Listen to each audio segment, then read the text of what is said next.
Welcome to The Explainer. Today, we're diving into the incredible, and frankly, pretty unsettling convergence of artificial intelligence and biology. It's a field that has the power to either save humanity or create threats we can barely imagine. And guess what? It's all happening right now. So let's start with this number, 161,979. What is that? Well, that's the number of new RNA viruses and AI discovered in a single study. A machine learning tool just plowed through massive amounts of genomic data and connected dots in a way that humans, well, we just couldn't. It's literally the largest viral discovery ever. But, and this is the big but, that mind-blowing discovery also forces us to face a much darker reality. It's summed up perfectly by this chilling thought. The exact same technology that can illuminate the natural world could also be used to design brand new threats, creating this really powerful dual-use dilemma. Okay, so let's break this down. How is AI acting as both this brilliant explorer and a potential architect of new dangers? You know, it really all comes down to the difference between discovering what's already out there and designing something that has never been seen before. You know, scientists have this really cool name for this hidden world, viral dark matter. It's basically the 99% of the viral universe that's been invisible to us. And these AI tools, they're like super smart puzzle solvers, sifting through these enormous data sets to finally map this unknown territory. The result has been absolutely staggering. They've expanded our known RNA virus diversity by 30-fold. And this, right here, brings us to the core conflict.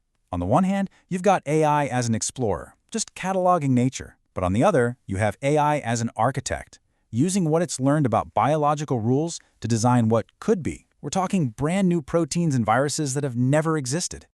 In fact, when researchers decided to, stress test these architect capabilities, the results were, well, they were downright alarming. In just one experiment, a drug discovery AI was flipped around, and in less than 6 hours, it generated designs for 40,000 new, highly toxic molecules. Some of them were even more potent than the VX nerve agent. So, here's the bottom line. This single technology can be both an incredibly powerful tool for public health and, at the same time, a potential blueprint for a weapon. It's the ultimate double-edged sword, capable of building our best defenses and our absolute worst threats. On the defensive side, AI is a total game changer. It gives us early warnings of outbreaks by analyzing stuff like online search data. It dramatically, and I mean dramatically, speeds up the hunt for new drugs. And models like AlphaFold are completely revolutionizing vaccine design by predicting protein structures with mind-blowing accuracy. But here's the flip side. What if that same incredible intelligence wasn't used to help us, but to hurt us? What if it was used to actively sabotage the very defenses we're working so hard to build? And that's where the real peril lies. AI could, theoretically, be used to design pathogens that are stealthier and way more virulent. It could engineer viruses to get around our vaccines, resist our antiviral drugs, and even slip hidden toxin genes into common viruses that would normally be harmless.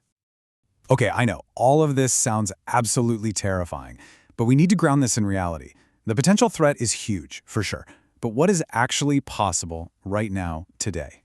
So, based on everything we've seen, could a non-expert, a lone wolf with a laptop, really use AI to unleash a pandemic? It's a terrifying question, but we have to ask, is it realistic? The answer, for now, is almost certainly no. And that's because there's still this massive gap between the digital world and the physical world. And AI can spit out information, protocols, technical details, even the names of companies that synthesize DNA. But it can't give you the hands-on skill, the intuition for troubleshooting, or access to a specialized lab that is absolutely required to do any of this. So, think of it this way.